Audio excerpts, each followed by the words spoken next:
మీకు వెజిటేబుల్స్ అయిపోయినప్పుడు పెరుగు పులుసుని ఇలా ట్రై చేయండి. సైడ్ డిష్ కూడా అవసరం లేదు, బాగుంటుంది. 2 స్పూన్స్ శనగపప్పు, కొంచెం బియ్యాన్ని నానబెట్టుకోవాలి.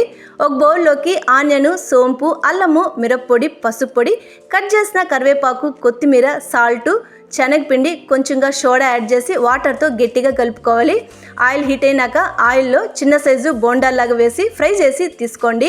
నెక్స్ట్ మిక్సీలో నానిన పప్పు, పచ్చిమిరకాయలు, అల్లం, తెల్లగడ్డ, సోంపు, కొంచెంగా టెంకాయ యాడ్ చేసి గ్రైండ్ చేసుకోవాలి. నెక్స్ట్ పెరుగుని బాగా పలసగా కలిపి తీసుకోండి. కడాయిలో ఆయిల్ యాడ్ చేసి మెంతులు, ఆవాలు, జీలకర్ర, సోంపు, ఎండుమిరకాయలు యాడ్ చేసినాక ఆనియన్, కరివేపాకు, ఒక టమాటో యాడ్ చేసి ఫ్రై అయినాక ఇందులోకి ఇంగువ, మిరప్పొడి, పసుపు పొడి, గ్రైండ్ చేసిన మసాలా, వాటరు, సాల్ట్ యాడ్ చేసి పచ్చివాసన పోయేంత వరకు కుక్ చేసినాక కలిపిన మజ్జిగ యాడ్ చేసి ఒక బాయిల్ వచ్చేంత వరకు కుక్ చేసుకుంటే చాలు. స్టవ్ ఆఫ్ చేసుకొని బోండా, కొత్తిమీర కూడా యాడ్ చేసుకుంటే పెరుగు పులుసు రెడీ. ఈ రెసిపీని ట్రై చేయండి. అలానే సబ్స్క్రైబ్ చేసి లైక్